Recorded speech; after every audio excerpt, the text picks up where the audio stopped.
Hello everyone, and welcome back to another video on my channel. In today's video, I'll be doing an unboxing for you guys, this time of the Nike Phantom 6 Low Elite FG in the Erling Haaland Too Big to Miss Special Edition colorway. As you guys can see, it uses the colors of Laser Orange, Lemon Venom as the main advertised colors, and I got in my usual size 11 US, women's 12.5.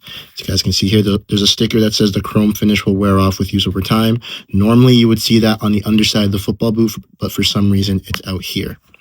If you guys follow me on TikTok or on Instagram, you would have already seen what the boots look like. And seeing as these were actually released back in August, many of you have probably seen them on Haaland's feet already. So without further ado, let's open this box right up and take a look at the contents. So you guys can see, here's the right boot. Very good looking. Put that down to the side. Left boot. And of course, finish off with the string bag with Haaland's logo and a Phantom 6 logo right there. But before we get into the actual unboxing, I would just like to ask that you guys please like, comment, and subscribe, as well as use the hype button. It will really show me that you guys are enjoying the content that you guys are seeing on my channel, including this video as well as previous ones, and you would like to see more. It would also help with boosting my channel within the algorithm as well as my videos, because I am a relatively small creator, and any kind of exposure I can get to help build my fan base, my subscriber base, my viewer base, whatever it may be, would be absolutely remarkable and very useful in terms of growing my channel. So like I said at the start, please like, comment, and subscribe. Use the hype button. It'll really do a lot for me in terms of growing my channel on this platform. And with all that out of the way, let's get into this unboxing. As mentioned at the start of this video, this is the Nike Phantom 6 Elite Low FG, and it is part of the Too Big to Miss colorway pack. Also, you could call it the Erling Haaland Chapter 3 pack, as this is the third general release special edition colorway that has been made for Erling Haaland. The boot itself is supposed to be a replacement to the Nike Phantom GX2/Luna 2 if you consider the high variation, which was discontinued all the way back in June of 2025. Technically, this boot has two variations. When you're considering the actual football boot, there is the low variation, which you guys can see here, but there's also a high variation that is not part of this colorway pack. The low is exclusive to Haaland, as that's the one that he wears in his actual matches. So as such, the colorway used for him is only limited to the low.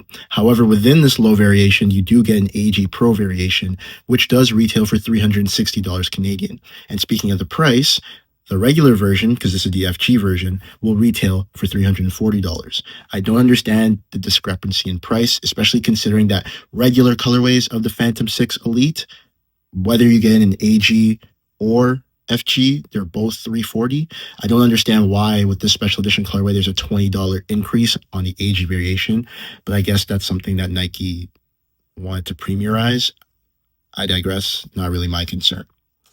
You can get competition for this football boot in the form of the Adidas Predator Elite, so all variants, the fold-over tongue variant, the laceless variant, and of course the base variant, the Puma Future 8 Ultimate, whether in the low or the regular version, the New Balance Tequila V5 Elite, the Skechers SKX_02, and if you want to be technical, you could also consider the Mizuno Morelia Neo 4 Beta Elite or Made in Japan variation to be a control boot, depending on how you look at it, but it's not a direct competitor of the Phantom 6 Elite, at least in my opinion. As I just stated, this boot is a control boot, and as such, it's something that's going to be focused on really manipulating the ball to one's will and being able to play with a lot of control and being able to dictate a game. The official colors listed for this football boot are Lemon Venom, Laser Yellow, and Blue Void. Now, these are just kind of corporatized names for basically primary colors in yellow and blue. Not listed on the boot's official naming, though, or official colorway list, is red, crimson, gold, some burgundy, and so on and so forth. The reason why these colors were chosen were to highlight the chaos and unpredictability that Erling Haaland exhibits whenever he plays with his desire to score goals. And the way that they highlight the chaos and unpredictability of Haaland is by kind of structuring the colors in a way that they look rigid and separated towards the front. But then as you head towards the back of the boot, you can see that they blend together in this kind of fire-like pattern. Again, fire is a product of chaos, so there's more symbolism of, the internal chaos that Haaland brings to any game. And as such, it creates the unpredictability that he attacks every match with. And it makes him the threat that defenders see whenever they play him on the pitch. When it comes to my own personal opinion about the colorway, I think it's very good, and I like it for a few reasons. Number one, the color balance is excellent. They keep most of the kind of vibrant aspects of the football boot in the middle of the boot, and then they put the dull parts at the top and at the base with the sole plate. So that kind of balances out the vibrance of the middle of the football boot and makes it so that it's not something that's way too flashy, like probably what you'd see on a Mercurial typically, but it's not like super dull and super uninspiring, which is something that should not be the case for a player's signature football boot. Only certain instances of that can get away with it. Like, for example, if you guys remember the Superfly 4, the Gala Glimmer colorway of the Nike Mercurial Superfly 4 that Cristiano Ronaldo wore, that colorway was completely black apart from some sparkles on it. But because it's Ronaldo, that can stand out because it's something so different to what everyone else is wearing. And it just looks so good the way that colorway was constructed. But this is absolutely perfect the way that it's kind of color balanced together. Another thing I like is vibrant boots in general. And like I just mentioned, this has a lot of vibrance coming from those lemon venom and laser yellow accents, as well as all the red and crimson accents and stuff like that. So it's just something that looks good to me, and I feel like will really look good when I'm playing with them on feet and looking down at my feet if I'm running or dribbling or anything like that. The only thing I don't necessarily like is the difficulty of cleaning these, because I'm someone who likes to clean my boots after at least a week, because I usually use one pair of boots for the week and then I clean them, put them away, and then repeat the cycle for whatever boot I use next. Because of Gripknit's proclivity to stain retention and the fact that this is a primarily yellow upper, it'll make it really difficult to clean these. And even if I do clean them to a decent degree, they will probably still look like dirty, which, I mean, it's an inevitable aspect of owning a pair of football boots. They are shoes. They are going to get dirty. And even if you clean them, they will retain some of that stainage. But still, it's just something that I guess kind of sucks. It's a little bit of a nitpick for the colorway.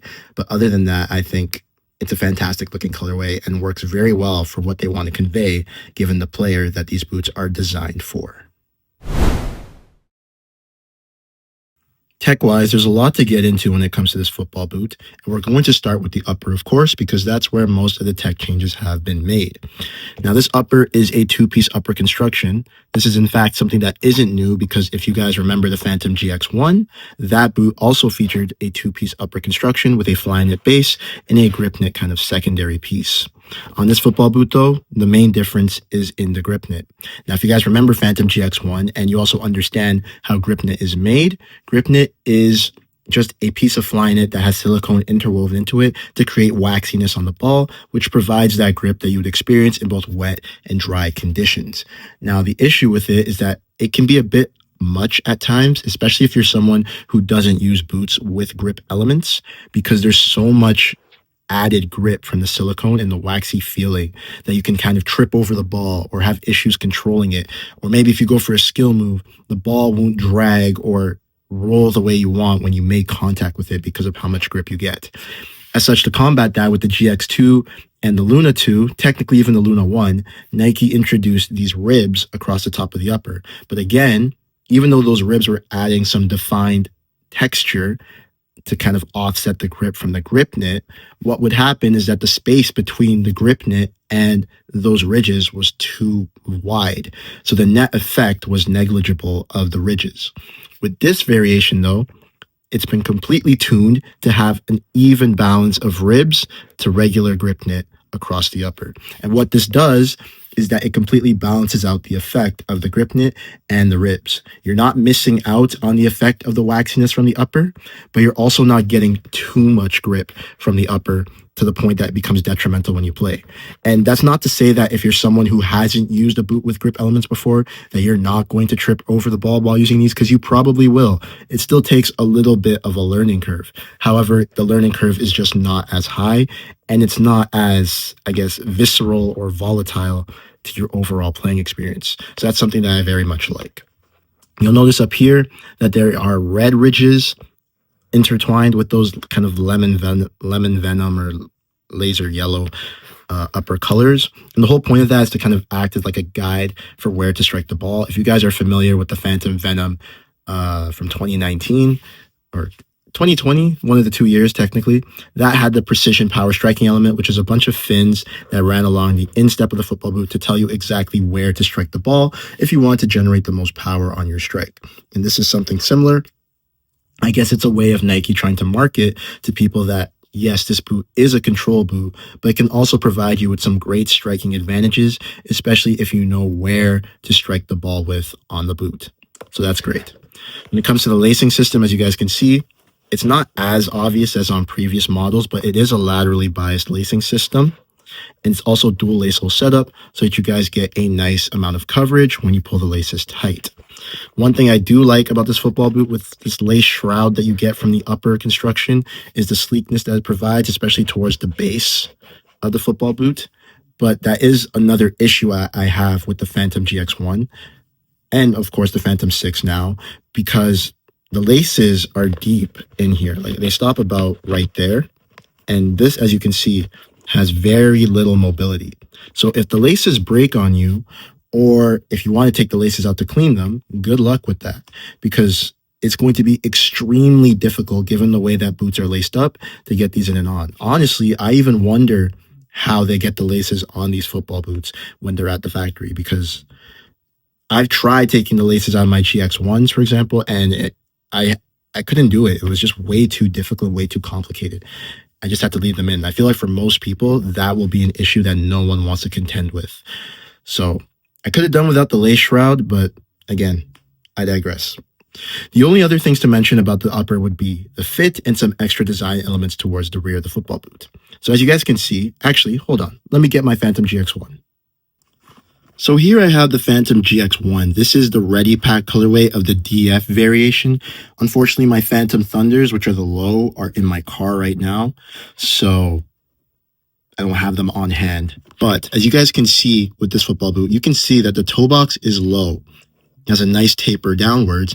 And also looking at the shape, it kind of tapers inwards and looks to run a little long-ish. And that's because the last that these were built on, and many Phantoms for that matter, was always about 1/4 to a half size long. With the new Phantom 6, however, as you guys can see, the toe box is much more rounded and bulbous. It may not show as well on these because these are used and my foot probably broke them in as well. So, but before, this was more so like this. Before, like, my feet broke these football boots in, it was more like that. Whereas this, as you can see, has more bulbousness in that area. And the reason for that is because Nike has increased the overall volume of the toe box by 1 millimeter. And that's to kind of improve the roominess of the football boot so that people aren't dealing with things like upper chafe on their knuckles. And by knuckles, I mean the knuckles of your feet. And also it feels more roomy and spacious so that the boots aren't constricting you, especially when wearing things like grip socks or double socks if you're that kind of player. Additionally, the boots are now a true size 11. Again, shape-wise, my feet have kind of widened the upper a little bit, but you can see there is a little more of like a straightness to the Phantom GX1 versus these, which look a bit more round, and they also look a little shorter on this side because of that. And then again, that's a great thing because that means when you get the boots, you're not thinking to yourself, oh, do I need like to go half a size down? Do I need to go half a size up because I'm in between sizes? Now, when you get this football boot, it's like, yeah, it's a true size 11 for me, or it's a true size 9 for someone else, which is great because sizing is always something that you want to get right, especially when it comes to football boots, because regardless of all tech that you have on a football boot, if the size isn't right, then it's not going to fit right, it's not going to play right, and you're just not going to enjoy the football boots. The last thing I want to touch on would be some of the upper details. As you guys can see, they've put this kind of black mini swoosh here, and there's another one on the instep there. I've heard some people complain that it creates a little bit of a pressure point, especially when striking the ball. I personally don't know how that's going to work, but we'll see when I actually play with the football boots. The one that I am concerned about is this giant Nike swoosh here at the heel. Now, there's nothing inherently wrong with it. Like, it looks aggressive. I like the spiking design on it. However, was it necessary? That's my real question. Because if someone was to take like a high foot to the face or something like that, this would absolutely create a nice scar or like slash or gash or something. And that's just dangerous. You don't want to be making football more dangerous for people to play.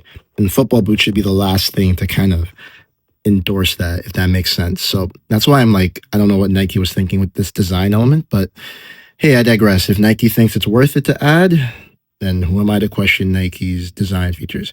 Actually, I'm anyone to question their features. What am I talking about? Anyways, I digress. Moving to the heel of the football boot, as you guys can see, you have a nice collar that extends around from the top of the lacing system all the way to the heel of the boot. It's knit, of course, in keeping with the knit base, and it is what gives the low distinction in the name of this football boot. When you look at the actual heel opening, you can see that it is very wide. And that's something that I'm kind of questionable about, because I feel like lockdown will definitely suffer on these football boots with a heel area that wide. Like, that is insane. Even the previous GX2 and the GX1, they were not this wide. And this honestly reminds me of the Nike Mercurial Vapor 1 RGN remakes, which also had a really wide heel. And a lot of people complained were great boots, but suffered with issues from lockdown because of a heel area this wide. I don't know if it's a quality control issue and that's why the heel is shaped like this, but I don't know. I feel like Nike kind of missed with this one. Additionally, you have some heel pillows on the inside, as you guys can see as I hold these around.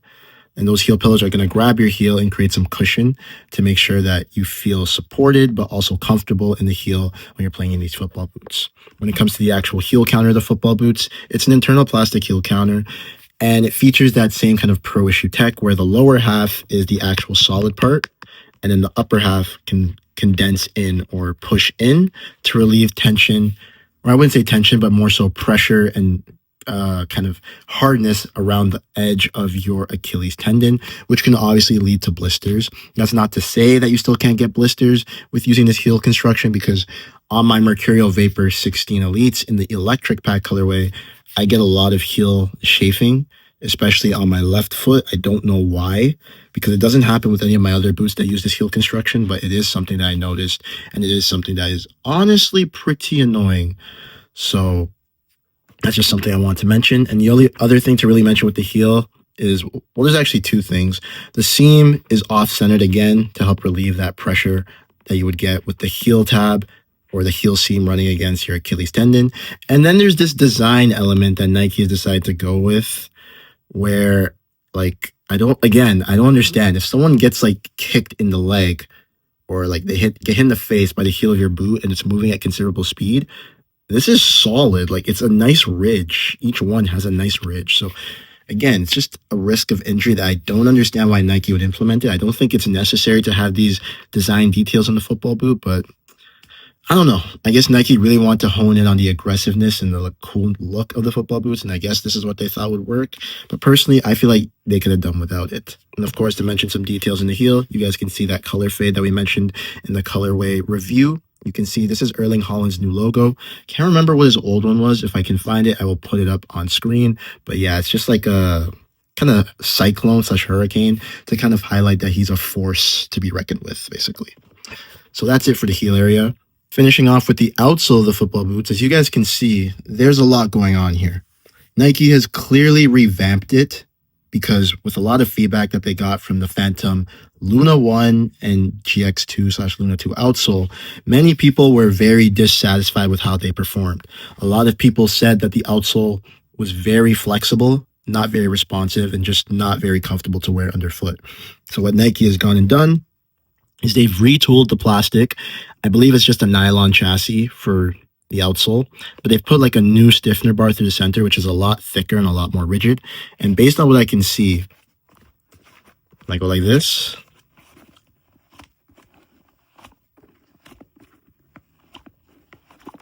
Pretty springy, pretty snappy. Yeah. The upper has a nice amount of spring, or not the upper, but the forefoot has a nice amount of spring back to it.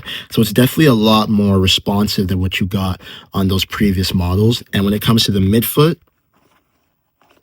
yeah, it's a lot more stable. both flexibility wise and rotation wise, there's a lot more stability. I like that. Nike's done very well here because that was a very big issue with the outsole before. The other thing that they've really worked on is the actual stud pattern. Because again, a lot of people complained that the previous stud pattern was way too aggressive, especially for people who use it on artificial grass. Now, this is where I have a lot of beef with Nike with the Phantom 6, because a lot of people, myself included, were like, get rid of the Nike Cyclone 360 element. Now, for those who don't know, the 360 Cyclone is basically a bunch of bladed studs arranged into a cyclone because of improved traction. Now, I'll be completely honest with you guys, as someone who owned the Luna 1, that element is garbage for what it's marketed to do. It does not aid with twisting and pivoting at all. If anything, it's excellent for forward traction because of the fact that these are just bladed studs. It's what they do. But when you're trying to twist and pivot, these more often than not get caught in the grass. And they do fine, I guess, on firm natural grass because it's a firm ground sole play. But especially on turf, where a lot of people use their football boots, these will just get caught. You will get stuck. You will increase your risk of an ankle injury, a knee injury, or a hip injury, depending on how you're planting. Or it could be multiple injuries at once, because this just does not do a good job at that. It's not what it's designed. Well, it is what it's designed for, but that's not what happens in practice. And so a lot of us said, get rid of the stud pattern element and do something else. But Nike, for some reason, persists on putting it, and they keep marketing its ability for omnidirectional flexibility and the ability to twist and pivot freely, when we all know we're two generations we're 2 generations into the sole plate. This technically being the third one, if you consider the Luna 1 its own thing. And we know it doesn't work. So I don't understand why Nike put it back on their newest Phantom model. Oh, don't piss me off. Anyways, this is where Nike did well. They went back and added conical studs underneath the kind of forefoot / midfoot area. And then in the heel, we have 2 bladed studs and 2 conical studs. Now, this is great because this helps to balance out the aggression that you get from the Cyclone 360 stud pattern element. And it also helps to balance the aggression that you would get in the heel because of the bladed studs there. This makes this outsole and stud pattern a lot more balanced, and it does a better job of doing what it was designed for, what the Phantom line is designed for. As a control boot, you want something that gives you a lot of rotational flexibility to move, twist, and pivot, especially because seeing as control boots are marketed towards midfielders, they have to turn and face in all directions of the game. They're not like wingers who are bombing all the way up and down the field in 4 directions. They have to make diagonal runs, circle back around, turn, all these things. And that's what these are marketed towards. The previous Phantoms, given their outsole, just were not built for that. But with this new kind of construction, you can see the process and the idea of what they want to do with these conical studs, but they also want to maintain some semblance of aggression and ability to kind of, switch up from that calm, collected, playful maestro to someone who can go just all out attack at one point. It also kind of matches up with Haaland's whole theming of being unpredictable and chaotic. So I think, all things considered, this new stud pattern is great. It is definitely an upgrade on what you got from the previous generations, as I said multiple times. However, and I have to mention this because I know the vast majority of people do not buy artificial ground football boots. For use on artificial ground, I could slightly recommend it a bit more, but I would not recommend using this on artificial ground, especially if you're someone who plays on your toes a lot, which you're supposed to do, actually. I would not recommend it because of these. I will definitely still do it, and any of you can still do it if you can get away with it, yeah, but just remember the risk that you're taking because of this Cyclone 360 stud element. You do get a little bit of, I guess, reprieve from these cyclones or these conical studs, but it's a risk you're taking. And honestly, I'd probably recommend getting the HE variation if you're going to end up using the Phantom 6 on HE. However, as this is the FG football boot, focusing on grass one more time, this will be absolutely exceptional for grass. You get a perfect amount of bite for both forward and rear directions, and of course the ability to twist and pivot with the conical studs. Traction on these will be remarkable. Not as great as a Mercurial Vapor or Superfly, for an example, but it's still something that's very exceptional and solid to enjoy. So with that all said, you guys can see the tech that's been added to the Phantom 6 is definitely a step up from what you got from Phantom GX2. It's not a complete reworking of the philosophy. It's kind of like they took the best parts of Phantom GX1, Phantom, yeah, Phantom GX1, both in the low and the DF. They took the best parts of Phantom GX2 and Luna 2, as well as Luna 1, and then conglomerated all together in this one football boot to create this masterpiece, in air quotes. It's not the greatest boot ever, but it does have a lot of promise, and I'm definitely very excited to see what it does when I get to a pitch. On feet, the Nike Phantom 6 Elite Low is probably one of the best fitting football boots that I've gotten, and that's without a doubt. My biggest fan favorite feature of these, as I mentioned earlier, was the increase in volume of the toe box and the true to size fit.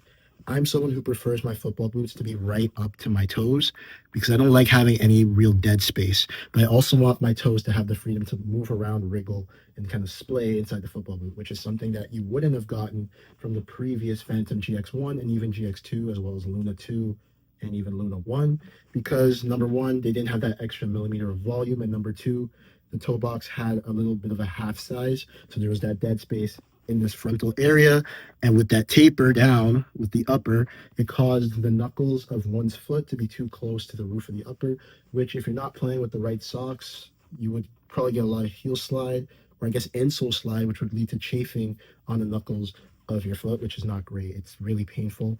And it's something that happened to me with the GX1, which is why I'm very, very happy with this new kind of design implementation that Nike has made.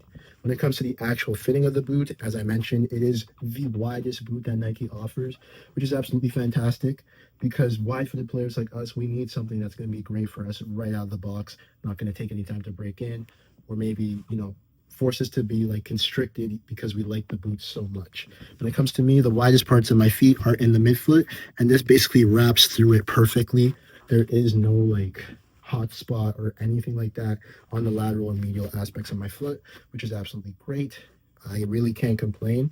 I don't think I've had a football boot fit me this well since, the GX1/GX2, at least in terms of the width, as well as Phantom Venom, which again, it's kind of interesting how the Phantom series has been the series of boots that has actually fit me the best over time. When you move to the heel, though, that's where I have a little bit of an issue because, as I mentioned in the unboxing, the heel area is a little wide.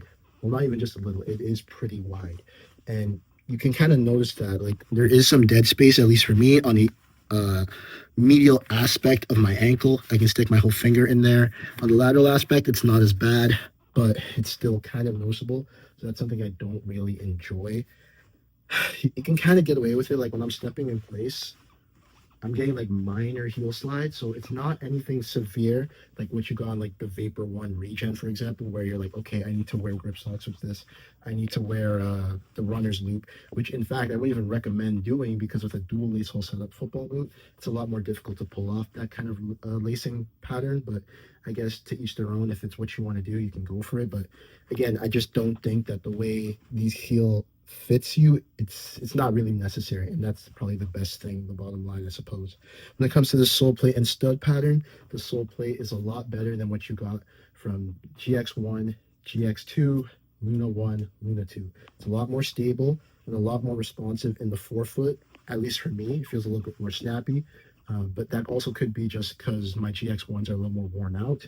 When it comes to the actual stability, this feels a lot more stable underfoot. I'm trying to kind of twist and pivot, rotate, and it feels just more secure, more stable, which is absolutely great.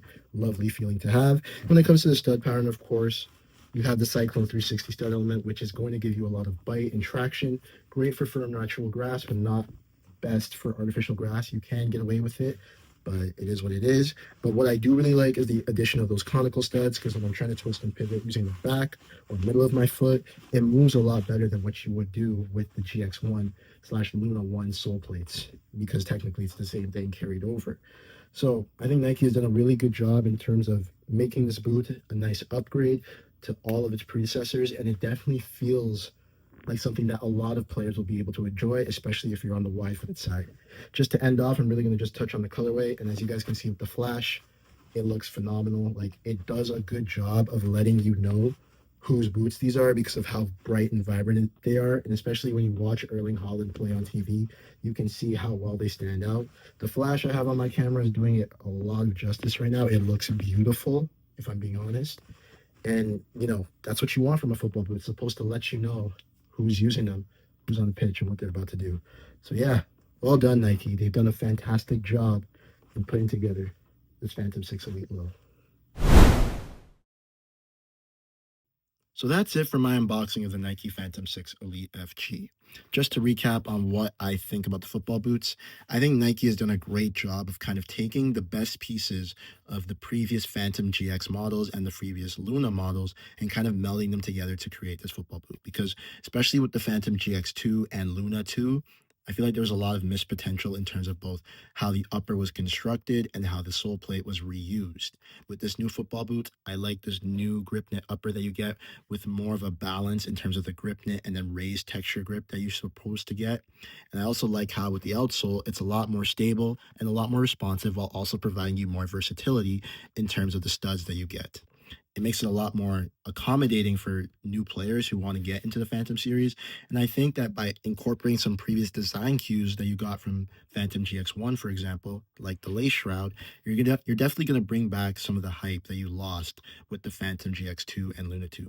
And with some extra additions to the kind of upper in terms of the fit, like the higher toe box and the more true to size fit or length, I guess, Nike has done a really good job of just making these football boots better. The only thing I could really fault them for would be the heel area, because again, it's pretty wide. And as I mentioned in my on feet impressions, it doesn't do a great job of locking you in.